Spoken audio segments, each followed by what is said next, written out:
Do you ever ask yourself, why are you here on this planet? What's your purpose in life? These are critical questions for you to build more joy into your daily work and life. And on today's podcast, I talk with my friend Patty Condon about bringing joy to the workplace. Patty is the owner of FBC Remodel, a very successful design build company. They've got offices in Denver, Minneapolis, and Chicago. Patty is also the creator of the Joy Formula, and he's made it his mission to bring more love into the workplace. Now, this isn't all touchy-feely. And in our conversation, Patty reveals how wellness fuels success and how finding your tribe can take your results to the next level. I hope you enjoy this episode of the Conscious Entrepreneur Podcast. Thanks for tuning in. Hey, Patty Condon, welcome to the Conscious Entrepreneur. It's great to see you. Alex, it's so good to be with you here, and I've so enjoyed being a part of your Conscious Entrepreneur Summits, and just great to be here and talking more about joy. Awesome, thank you. Yeah, you were one of the speakers at the inaugural Conscious Entrepreneur Summit back in 2022 in Denver, and your talk is really what I want to get into today. Your topic was the joy formula. And this is something that's kind of counterintuitive. Not a lot of people think of the role of joy in work and joy in what they're doing on a day-to-day basis. Tell us about how you came up with the joy formula and what it means to you. Yeah, absolutely. Well, I think probably the first spot to start is, what is it, right? And so the joy formula is truly a formula. It is joy equals success plus well-being to the power of purpose. Okay. Joy equals success plus well-being to the power of purpose. And in the context of FBC Remodel, how we use it at our business, we use it very much as a guiding tool for everybody in the company. It's a structure, it's a framework. And the success side of the formula is all of our business metrics. It's our, what's your number one? What are your goals? That type of thing. The well-being side is based on the 7 F's, and we can get into that, but it's not too important. It's a tracking mechanism for your well-being. And so it's really just checking in and saying, hey, how is this area of my well-being doing? And so whether it's, family and friends or fitness or, what different areas of well-being. And then that's all surrounded by purpose. And it's to the power of purpose within the formula. And the purpose really comes into play, not only what the company purpose is, but what each individual person on their team, why are you here on this planet? And what we have found is that when people are aligned with their purpose and they have success and well-being, then you have a whole team of people who are really maximizing their joy, and they show up just in such an incredible way because they're lit up, they're passionate about what they're doing, they're passionate about life, and furthermore, they feel really well supported in their life and at the company, and being at a company that really looks at them and says, hey, you're not just a project manager or a designer. You're not just an employee. You're a human being. And we are going to treat you and work with you as a human being, not just, in a skill set that's going to further the bottom line. We're going to work with you in all areas of your life to maximize your potential. That's pretty radical. So, just saying to people, you're not a project manager, you're not a, finance person or recruiter or whatever it is, we're going to work with you as a whole human. First of all, that's something that a lot of people don't hear. They don't hear that from their manager. They don't hear that from their CEO. And Alex, in fact, it's frowned upon. It's like, hey, listen, we're going to keep the work and the private separate, right? We're going to keep that separate. I don't want to hear about what's going on in your life, because all I'm concerned about is what you're doing the 8, 9, 10, 15 hours that you're working here, right? And so it's frowned upon. So yeah, I'm sorry. Go ahead, because I think you're spot on. I don't think anybody really talks about it. People don't talk like that. They, there is this division between my work self and my other self, and sometimes my other self is the one that's more fun and interesting, engaging, whatever it is. So I've got this. I'm in a box when I'm at my job. I'm in a box, and one of the questions that I've heard you ask before is, what do people want when they show up looking for a job? Right? What are they needing when they show up looking for a job? And this is a really interesting question because it goes back to this whole human thing. So how does that relate? How do you put the joy formula to work when you're hiring, for example, or when you're trying to figure out if someone would be a good team member at the company? Well, and I think I think the piece of like what people think they want, right? Well, I want a high salary. And I'm not saying any of this stuff is bad. I want to make sure that, the health benefits are there, and I want to see the culture, right? And when they think about culture, they want to do a walkthrough and they want to see a ping pong table and, maybe a kegerator, at the end of the day. And I think what people actually need, right? People need a team, a community, a tribe that supports them in who they are and helping them be their best self. And that's really rare. And when we're hiring people, we make it very clear up front who we are and that we're not for everybody. Because there's a lot of people that would just as soon I want to keep my work self and my private self and separate them out. I want to clock out and I want to go home and I want to do my stuff there, and that's none of your business. Well, it's none of our business because I think business has made it that way. But I think what people need is they really need a community of folks that are there for them and are willing to mirror back and say, hey, what if you looked at this in your life? Mm-hmm. What if you were able to come into a group, come onto a team, and actually have the level of vulnerability to say, hey, I need help in this area of my life. And what we find is that, this isn't about therapy sessions and that. That's not what this is about. This is about just being supportive of people holistically. And really, we're very much a carry your own bag culture, very, very much carry your own bag company. We're not there holding anybody's hand through this. But what we do is we give the framework and we say, if you want to work on these things, then we can provide the framework that can really help you have breakthroughs. And so what's it been like to implement this? Because, I can imagine that probably when you were rolling this out, there's some people who are excited to do this. There's some people who are maybe a little bit trepidatious or uncertain if this is something they want to sign up for. Tell us about how you went through the process of bringing this to life within your company, FBC Remodel. Yeah. So we have 3 offices. We're in Denver, Minneapolis, and Chicago. And we, when we first rolled this out about 5 years ago, I think it's been 6 years ago, overall, everybody's kind of looking at you through the side of their, side-eyed, like, really? Let's see about this, right?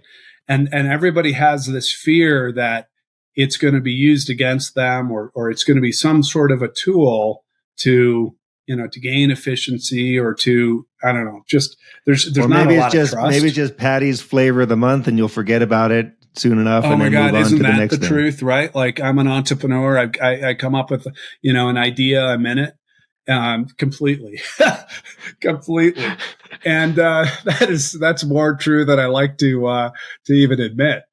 And so the rollout of this, and we have this thing structured so that once a month we're reviewing this scorecard.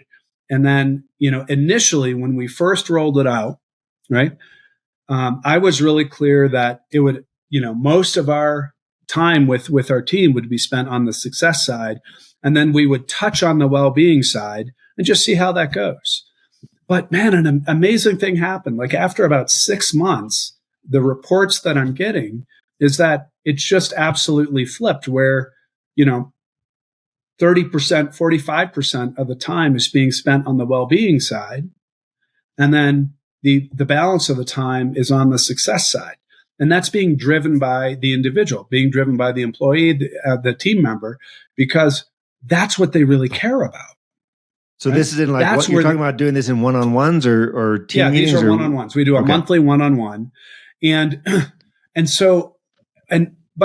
But check this out. As a business, you say, well, God, you're putting all this energy onto the well-being side.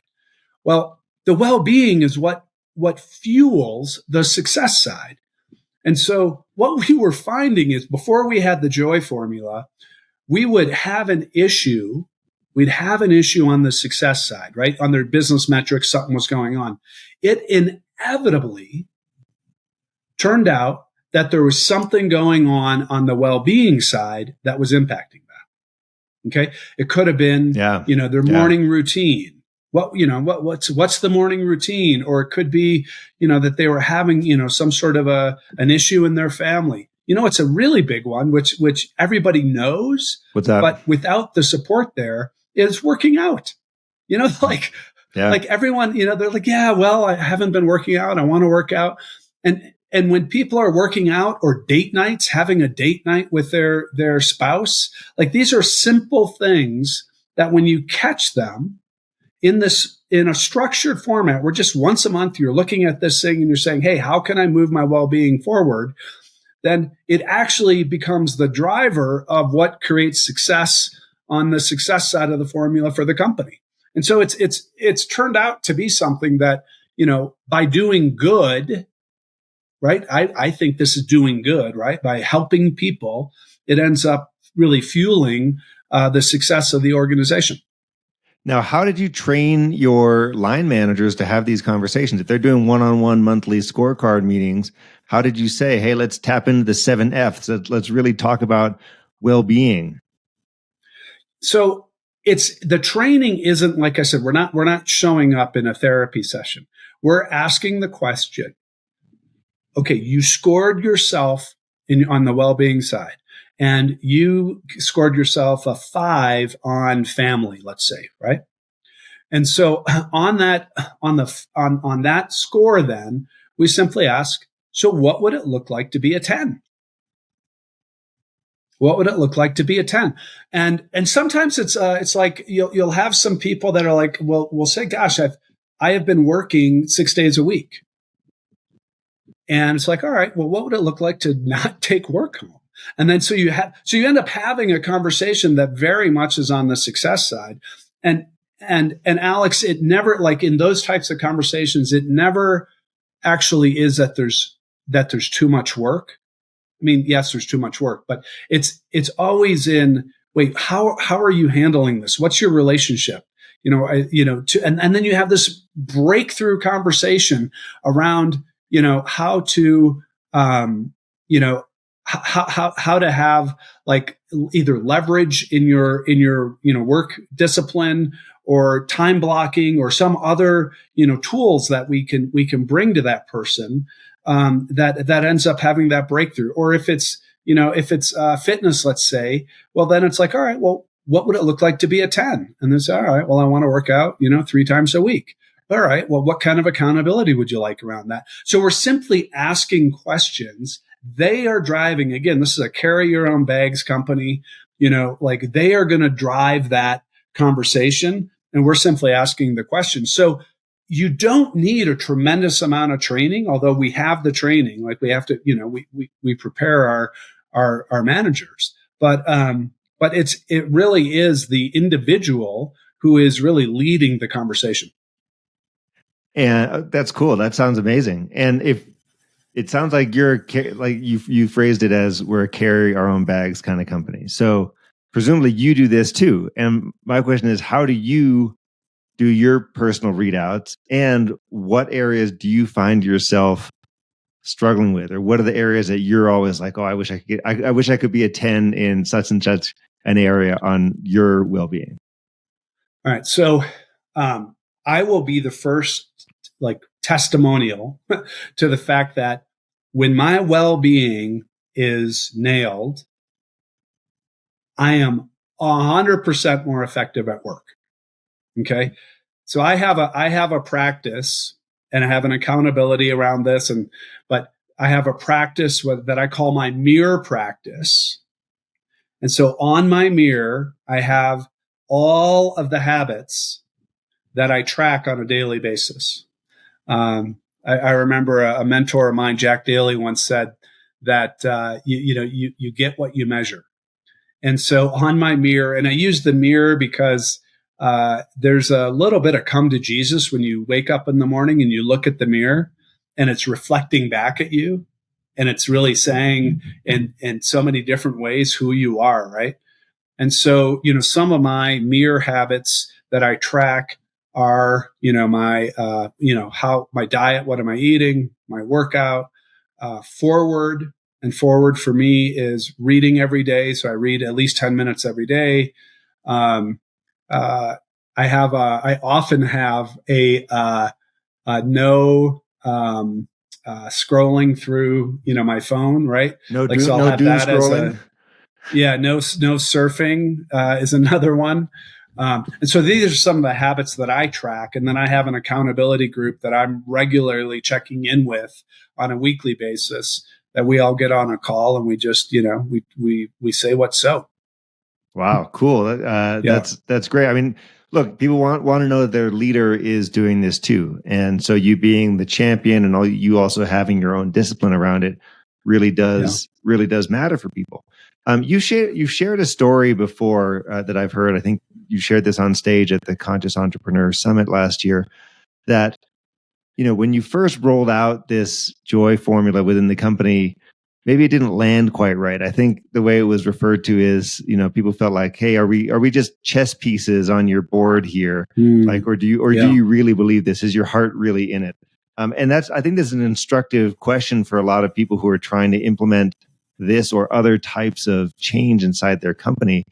What was your process to truly embody this? And how did you get out of your head into your heart? How did you really decide, what, I'm going for this?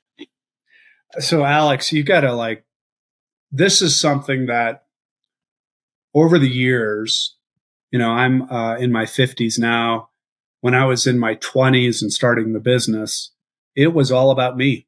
And I'm like, it really was. It was about me, and it was about my ego. And I wanted to build a national company.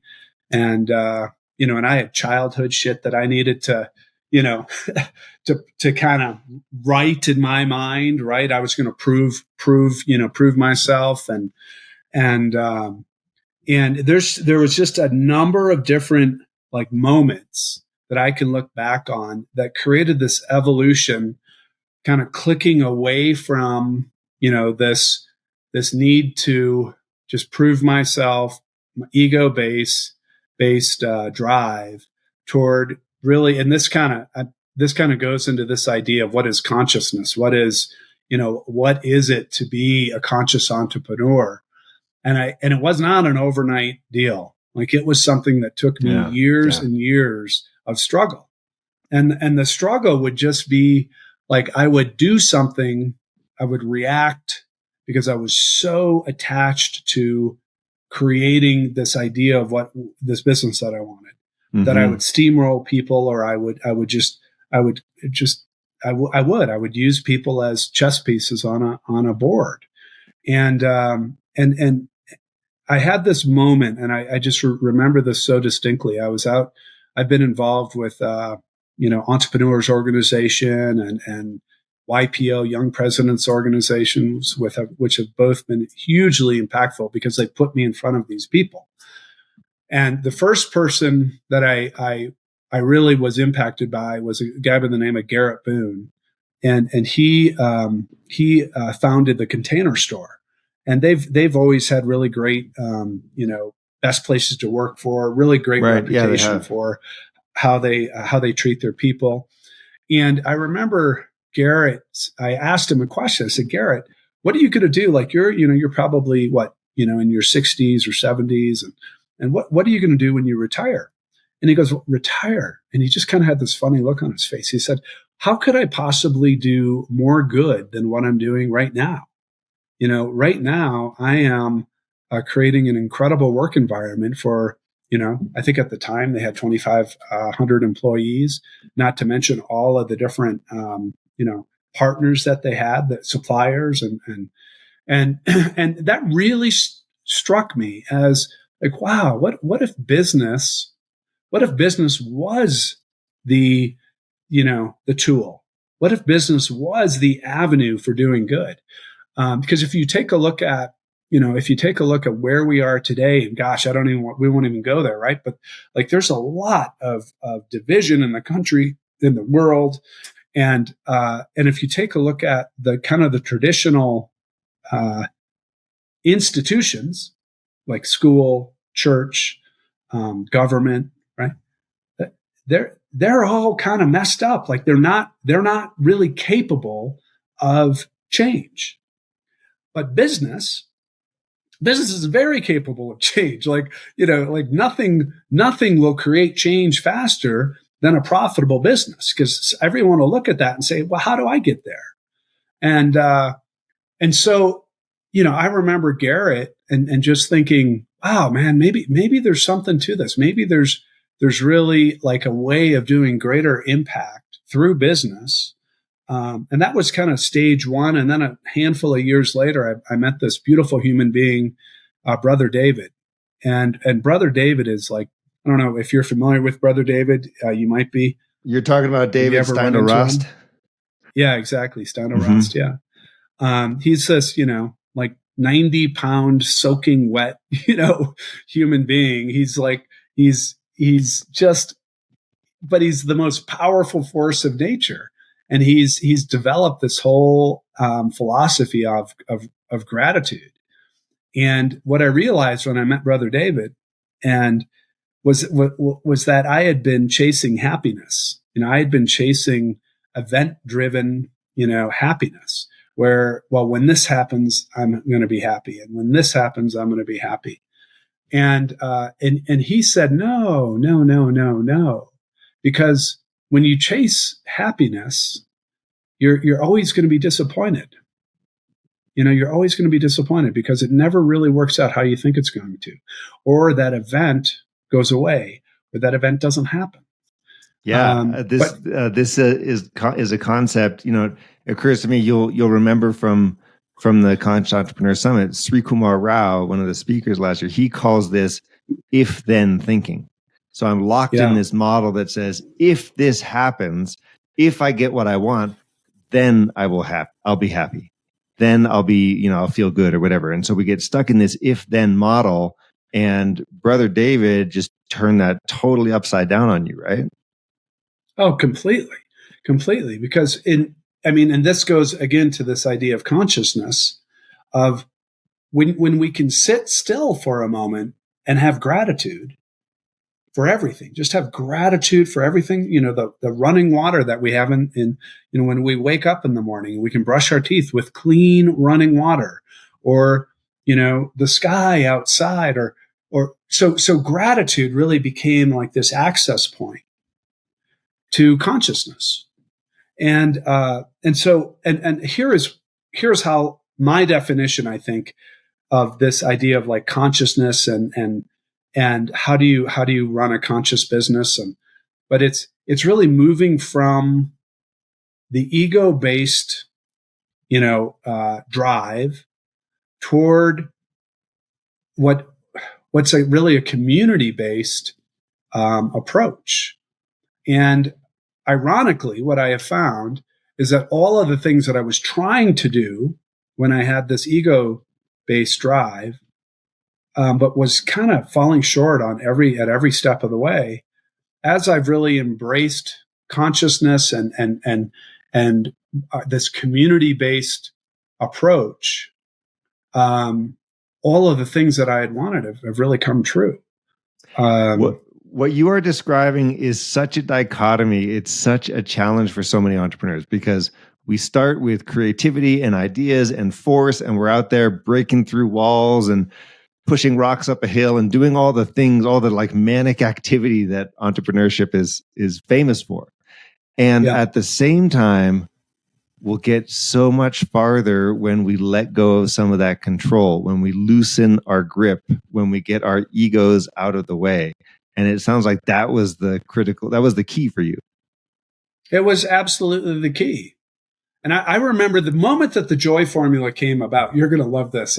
I think you'll remember some of the story, but we were in an offsite, and our sales and design leader, we were talking about our numbers for the next year, and we were creating our annual plan. And our sales and design leader had a really kind of weird face going on, and she wasn't. I could tell that she wasn't liking what we were talking about, because we were talking about next year's numbers. I think we wanted to go from, I don't know, 15 to 18 million in sales or something like that. And and she just shook her head and, Lindsay, what's going on? She's like, well, I just don't want to go back to the team and say, yeah, great work. Now we want you to do more. I want to be able to bring more joy to the team, more joy to our clients. And so, Alex, I'm standing there, and I really do feel like I had like the image of like the devil and the angel on my shoulders, right? Mm-hmm. Because on the one side, I've got the devil saying, this is your sales manager? Like, she's like arguing about, numbers. Like, and then I got the angel, I got Lindsay saying, no, just take care of your people. Take care of your people and it'll all work out. And so I turn around, and I remember doing this internet search for joy, and I see this definition of, joy equals success plus well-being. And it was a couple years later that we added the purpose piece of it, which was like an absolute must. Like, you've got to do that because, I think Stephen Covey was the one to say, like, you could be climbing the ladder of success and only to find it on the wrong wall, right? And so the purpose pieces of it is critical. But in that moment, I really had this feeling of saying, and you were saying earlier that I've got all of these different ideas, and I'm prone to getting distracted. And so I told the team, listen, we'll try this for a year, right? This joy formula idea. And, but in my heart of hearts, man, I was throwing my hat over the fence. I knew that we were going to do this. I knew that this was the right way. And I just kind of flicked the devil off my shoulder. And I really went all in on it. There was a part of me that had a little bit of fear, thinking like, well, shoot, I could lose the company over this. Like, what if this doesn't produce results? And I just said, screw it. I really did. Like, I remember walking through my neighborhood, and I lived in this beautiful neighborhood with this big house. And I'm thinking, well, I could lose all of this. Like, that's okay. If that's, I think this is worth it. And so we just went all in on it. Frankly, we went all in on love, And you went all in on love is a really great way to encapsulate what you're talking about here. I want to pull on the thread of purpose a little bit. So you've got the definition that joy is success plus well-being to the power of purpose. Yeah. How do I find my purpose if I don't have that clearly defined yet? What are the things that can help me to find the right direction there? Oh gosh, we've got this great exercise, and if anybody who's listening wants the exercise, I'm happy to share it. In fact, any of our joy formula stuff, like we're like, an open book, like we want to spread this. So, we use this combination. We borrowed from like 5 different areas, and Brene Brown's really great at this. She's got a great purpose exercise, and we created this exercise that takes about hour and a half to go through. And Alex, when you do it the first time, you're not going to get your purpose right. Mm-hmm. It's okay. It's like a jacket that you're trying on, and it maybe doesn't fit quite right. And so we always tell people, write your purpose in pencil. What you want to do is you want to try it on, and you want to live with it for some period of time. And we do the exercise annually at the company, and be willing to like let it go and see what else comes up. Right. But ultimately, you end up with a very succinct purpose that will really stay with you for that season of your life. And then we do see people change it over time. But it's not an easy thing to land on. I got to say that. And the analytics are, like high analytic people really have a time with it, because that high analytic often goes along with perfectionism, and they want to get it just right. And it takes some time to do that. And so we just encourage people to, the most important thing with a purpose is to really come up with it, write it down, and then live with it for a while. And then you actually see it in action, and you see how does it fit? How does it fit with what what's really important to you? Well, I think really important for you to have shared here is the idea that it's going to evolve and change over time. And so it's not like I'm chiseling it in stone and the first draft has to be perfect. So the idea is this is an uncovering process. This is about learning about myself. And so kind of layers of an onion. So I'm going the first level deep. Okay, I try that out. Does this feel right? Do I need to refine it? Okay, then what? And how am I changing and evolving my purpose as I change and evolve as a person? So that's really meaningful. And just come back to refresh it on an annual basis, then make sure it's current for me. Make sure it's still true in this year versus last year, right? Yeah, completely. Yeah, completely. Yeah. Wow. Well, I can see how that's a really important part of it, because if I'm, committed to well-being and I'm doing all the tasks. So I do this sometimes. Like I get stuck in this loop where I do all the right things. I eat well and I sleep 8 hours a night and I go to the gym and I do this and I do that. But if I don't do it with the right direction, if I don't do it with like a sense of inspiration, it's like, why bother? And so then linking this back to say, here's the bigger purpose, and I'm doing all this in support of a purpose, and really the purpose even amplifies it. I can definitely see how that is super, super helpful for people. It's a game changer. And Alex, I think you and I could sit here and we would have complete agreement that spending time on your purpose, and then spending time on your personal goals, which is part of our, what we do, your career goals, your personal goals, and then doing that on a regular basis, and then checking in on it on a regular basis is really a great blueprint for a meaningful life. That's tried and true. Mm-hmm. There's very little argument about like, hey, how do you create a significant and meaningful life? Well, here is a structure that's really tried and true. Yeah. But where are people getting that? Where do people get support for that? And why not give them support in our business? Because I've got a captive audience. I've got these people, they have to show up. Like that's part of the agreement, right?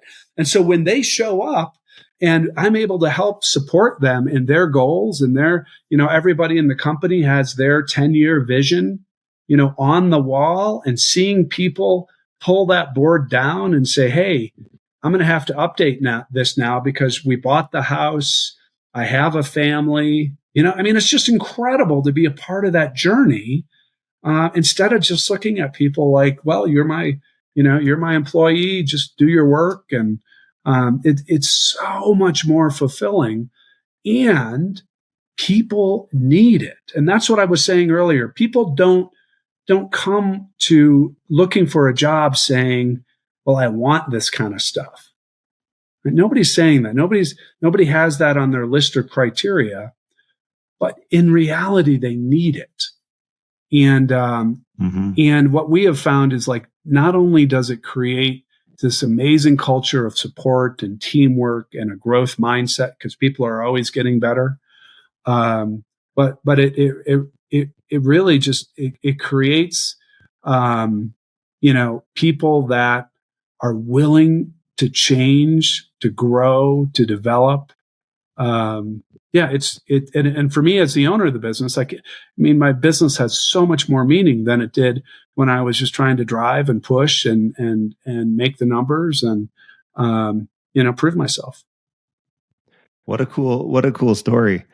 And I think it's so inspiring to see this happening. And you, I know, have become a leader in this whole concept, in this whole idea. I want to pivot a little bit. You mentioned earlier how important it is to have a tribe, how it is to find your people, your support network. And I know that for you as an entrepreneur, you've tapped into some of the support groups for entrepreneurs, places like EO, the Entrepreneur Organization, or YPO, Young Presidents Organization. Tell me what it's been like to work with those groups and build relationships and get support and kind of engage with those communities.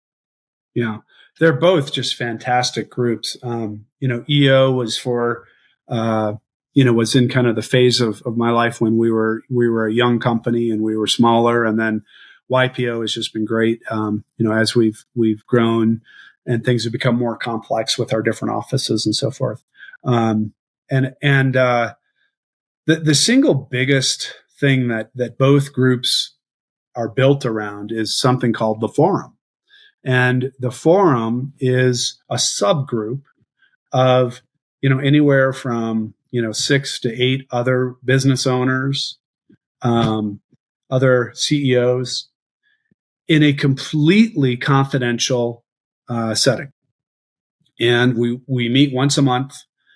And at first, it's like what we talked about with the evolution of, like, it's all business, it's all numbers, and it's kind of a lot of bravado because but then when you strip away and somebody starts to become vulnerable and somebody starts to let the ego slide away a little bit, and we become, again, human beings, right? And then, like, you peel this thing away, and the support mechanism that becomes available is really, I can't imagine how folks live life without having a tribe, having this group that they can tell anything to and that they know. And when I say anything, I tell my forum stuff that I might not even share with my wife.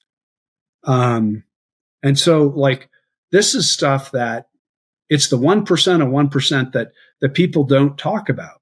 That people end up killing themselves because they don't have an outlet, Yeah. Like, and I get goosebumps when I think about it. The reason I think this is so important to talk about is sometimes I talk to CEOs or entrepreneurs and they don't get it, right? Like, they don't understand why they might need to join a group like EO or YPO, or and I'm just using those two, but there's lots of other similar types of groups, or even for that matter, why they should come and hang out at the Conscious Entrepreneur Summit, right? They don't get it. But I think the tribe and community part is so important, and recognizing that I'm not alone, recognizing that, there's a lot of other people in this same boat with me. A lot of people are on the same journey with me, and giving oneself permission to show up and to be vulnerable and to admit that I don't know what I'm doing, and then learn. Then you realize, nobody else does either. So I'm in the right place, kind of thing. That's where I have found so much value in those. And I've, I find it really interesting to hear the success stories, and they almost always come down to people being open and vulnerable and sharing stuff that you wouldn't expect them to be sharing. I don't know why this just came to me, but this I have this story of when I was early in a forum group, and I had one of the forum guys had joined about 6 months earlier, and I had been in this group for about 3 or 4 years. And at the end of the meeting, he was like, "Man, this has been a great meeting. I love you guys, and you're my brothers, right?" And in my head, I'm thinking, this guy has been here for like 6 months. He's the newest member of the group. And he's calling me his brother. I don't even know him. And he's telling me he loves me. Who is it? And I almost quit the group. I was like, I'm out of here. Like, this is not serving my purposes. And you're smiling right now, Alex, because I can imagine. So you've got this torrent of judgments that are coming out of your brain, right? And they're unconscious, and then they briefly surface, and then you're like, this is the truth. And so, like, what ends up happening is I realize, oh, wait, it's me. You know, I couldn't tell another person that I loved him. I couldn't tell this dude that I loved him. What would that mean? You know, how would that, that was like the first step. I mean, that's the lack of vulnerability that I had. I couldn't tell a guy that I loved him. And then for him to call us brothers, I'm like, I'm not your brother. We're here. This is a business group. What are you doing? And it just completely upended my view of what a tribe could look like. I mean, I wasn't in a tribe. I didn't want a tribe. And now all of a sudden I had this possibility of having brothers, of having people, you know, in this case, there a lot of our groups have women in them too. So I don't want to, but in this case, we were all guys. In this one, in my current forum, we have women as well. But in this conversation, it was really like, man, could I love this group? Could I be like that open and vulnerable in order, you know, to actually love these guys? And it changed everything. It changed everything. It changed my participation. It changed the trajectory of my life. It was probably like one of those moments that we talked about, like, you know, Garrett Boone at the Container Store, hearing him and Brother David. And now, you know, here's this moment of opening up to the possibility of love, you know, opening up to loving and being part of a tribe. Yeah, it's all part of that journey. That's a really big shift. And I can imagine, just like I would have several years ago, had a similar reaction. Like, wait, what? Like, I barely know you. You're saying these things. I'm not your brother. I don't love you. Like, you know, I can see where that is all coming from, because that's how we're taught, right? We're not taught to be that way. We're not taught to talk like that. We're not taught to be open like that. And I've heard you, Patty, before talk about, you know, at any point we're either coming from a place of fear or we're coming from a place of love. And It sounds like that was one of those big shift points for you. And, you know, the reason I bring up fear and love is so many entrepreneurs, so many people I talk to have this like dread of failing, dread of not being useful, dread of being unworthy, fear of, you know, like a million different fears. And when we can make that mental shift from fear to love, we can make the shift in our energy and how we show up and who we are. It really has a tremendous number of positive impacts out there. And so I'd like to know what it was like for you to make that shift and what made you recognize that this was a critical area for you. Oh my gosh. Like I said, it was not a switch at all. Like it took a long time. I mean, I had some, I don't know, deep scars or baggage, whatever you want to call it. We all do, right?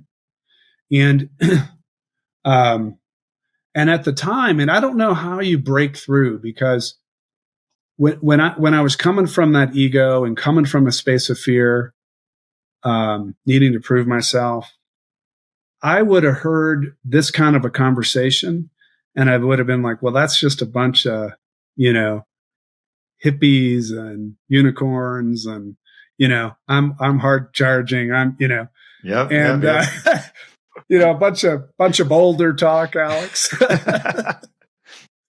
and I don't know that you can, I think you just have to continually be exposed to it. But here's the other thing. I kept on meeting people that I'd look at them. I'm like, man, they're so happy. They're always smiling. Life seems so easy.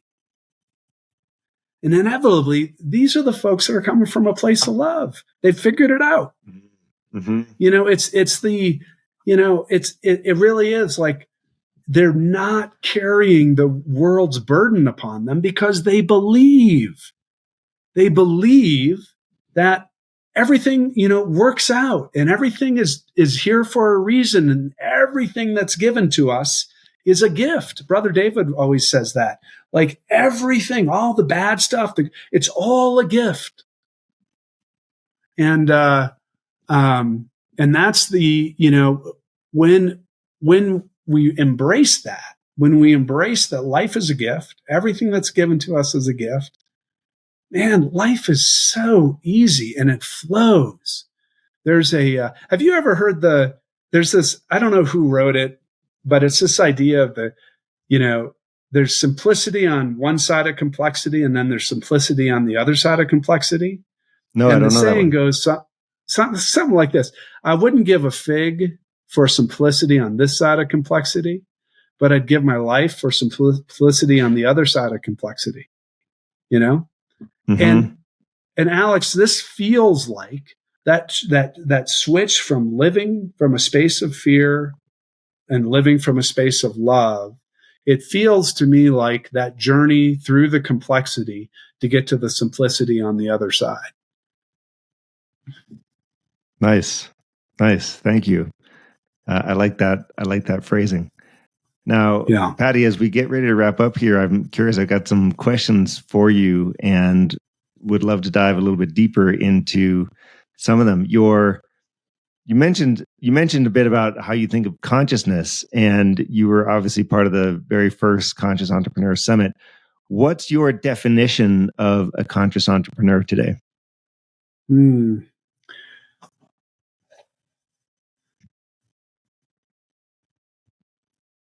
I really believe that it's what we were just talking about. It's really moving from fear to love. It's because consciousness is an awakening. And there's a book, I think it's called Buddhism is True. I could look up the author for you, but it really holds that, and it gives some great examples and a lot of history on how we're wired as human beings. And we're wired from the savannah to have fear, and that fear has kept us alive. And so we are wired to be like this. And it's only through intentional work that we become conscious. And that journey from fear to love, from running business in an unconscious state of fear to a conscious state of love, I believe is what conscious entrepreneurialism is all about. Awesome. I always think of it as the commitment is the piece there, right? So like you were saying, like making the commitment to change, making the commitment to be different. Now, the book you were just talking about, is that Why Buddhism is True by Robert Wright? Yes, that is. Okay, got it. Yep. We found it. All right, yep. Fantastic. Well, good. Well, so that kind of leads on to a next question, which is, what are the tools or resources or books or videos or courses that you rely on, or the things that you most recommend to others, besides obviously this one, Why Buddhism is True?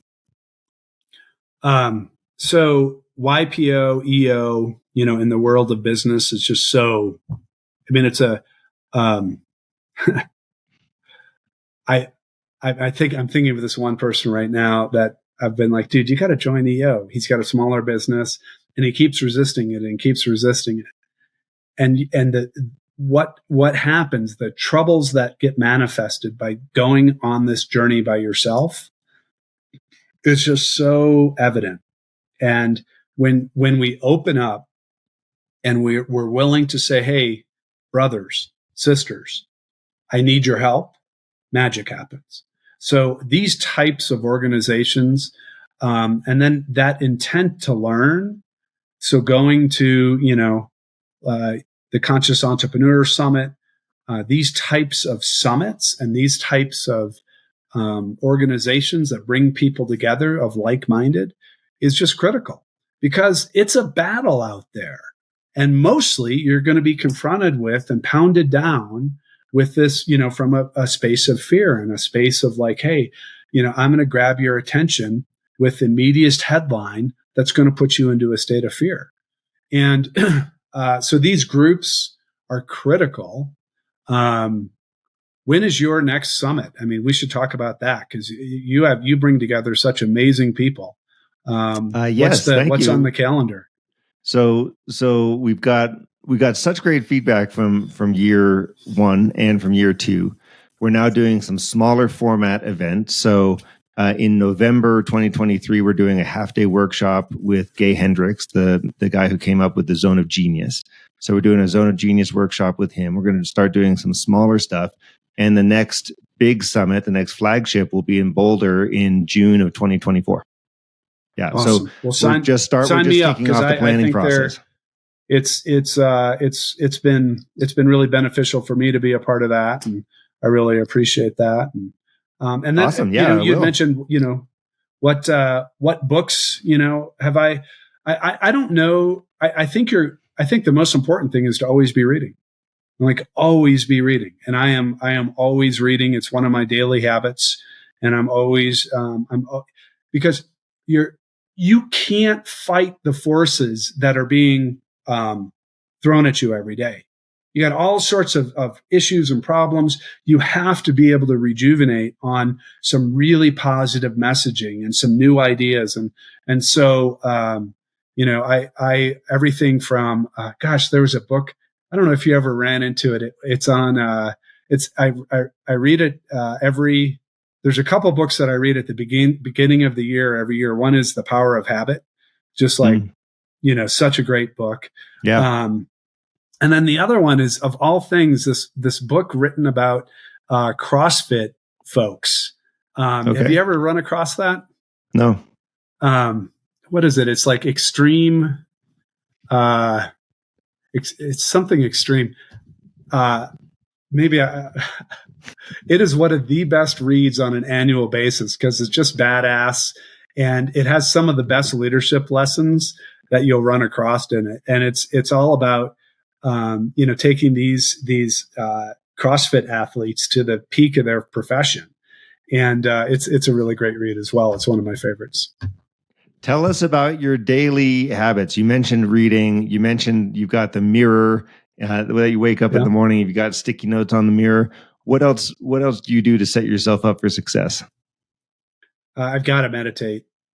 I mean, it is a huge piece of my, huge piece of my habits. And so, I get up early, and one of my very first things is to go down with a cup of coffee in front of the fireplace, and I meditate for 15 minutes. I normally would go to like Ram Dass or something like that for a guided meditation. Okay. I don't feel like I'm skilled enough to have the discipline to really keep it going by myself, but it's just 15 minutes. I know that, some people do longer, but I find that 15 minutes a day really kind of sets me up, and it's a practice. But what the practice allows me to do is it allows me to get centered and to practice being centered, so that when I have, during the course of my day, when I have an issue come up and I have an emotional reaction to it, I can separate myself from that emotion and have a moment and go, hey, what's going on here? And meditation has been the most powerful tool that I've found to be able to address that. Now, I'm not perfect. I still can get triggered but I'm 50 times better than what I was pre-meditation. Wow, what a testimonial. And I got to say that it's one of my go-to tools as well. And if I don't meditate for 1, 2, 3 days, everybody starts to notice. Yeah. And Alex, I would also guess, like, you're working out every day. I mean, that's a more simple.